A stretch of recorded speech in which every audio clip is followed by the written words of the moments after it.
ગુજરાતમાં ખાસ કરીને અને દેશભરમાં જે ચૂંટાયેલા ધારાસભ્યો, સંસદ સભ્યો કે હોદ્દેદારો પક્ષ છોડીને બીજા પક્ષમાં માત્ર એ માટે જતા હોય છે કે સત્તામાં હોદ્દો, તે સિવાય જે કંઈ બેની ફાયદા મળતા હોય તેના માટે.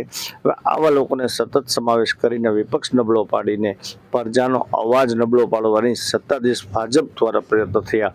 એના પરિણામ હવે જોવા મળી રહ્યા છે કે આજ દિવસ સુધી કોઈ દિવસ નરેન્દ્ર મોદી મુખ્યમંત્રી હતા અને 10 વર્ષ સુધી વડાપ્રધાન રહ્યા. લગભગ 25 વર્ષની અંદર કોઈ અવાજ નહોતો ઉઠાવ્યો, પણ તે અવાજ હવે અંદર ભાજપથી ઉઠી રહ્યો છે અને એ અસંતોષ, લોકોની લાગણી અને પોતાની સાઈડ કરવાની કારણે થઈ રહ્યો છે.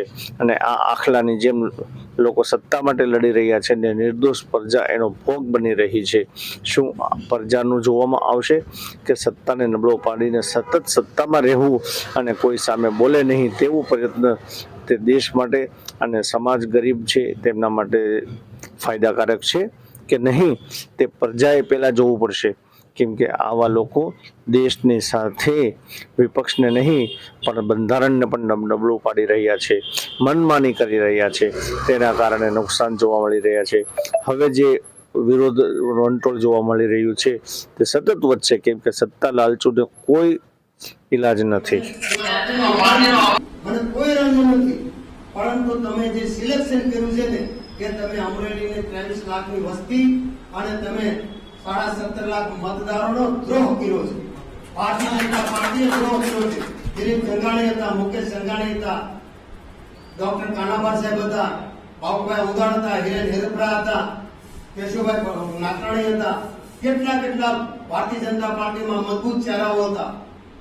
તો તમારે સામાન્ય જે વાત ન કરી શકે, ગુજરાતીમાં પણ ઇન્ટરવ્યુ ના આપી શકે, જે બોલી ન શકે એવી વ્યક્તિને તમે ટિકિટ આપીને ભારતીય જનતા પાર્ટીના કાર્યકર્તાને તમે સવારમાં કોઈ પણ પાર્ટીના કાર્યકર્તાઓને ભારતીય જનતા પાર્ટીમાં પ્રવેશ આપો, બપોર પછી એમને પદ આપો અને બીજેથી એમને ટિકિટ આપો, એ ખરેખર એ મને તો પસંદ નથી. એટલા માટે કે ભારતીય જનતા પાર્ટી એક એવી પાર્ટી છે કે એમની આગળ કાર્યકર્તાઓની ફોજ છે, એમની પાસે આટલા ટાઈમથી સત્તા છે. છતાં પણ જે આજે લોકસભાની ચૂંટણીની અંદર સમગ્ર ગુજરાતમાં જે મતદારોમાં નિરસતા અને જે કાર્યકર્તાઓમાં ઉદાસીનતા હતી, એનું કોઈ કારણ હોય તો ભારતીય જનતા પાર્ટીની કાર્યકર્તાઓની જે અવગણના થતી હતી એ મેં નજરે જોઈ.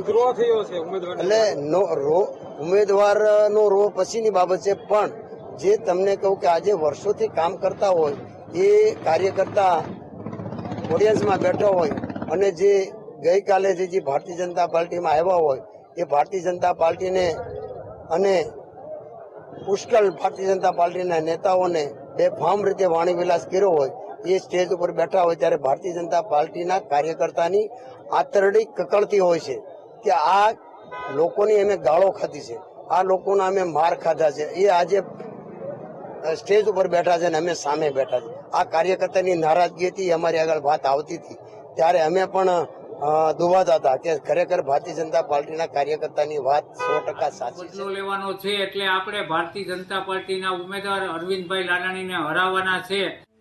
અમરેલી બાદ હવે માળાવદર વિધાનસભા બેઠક પર પણ ભાજપનો આંતરિક કલેશ સપાટી પર આવ્યો છે.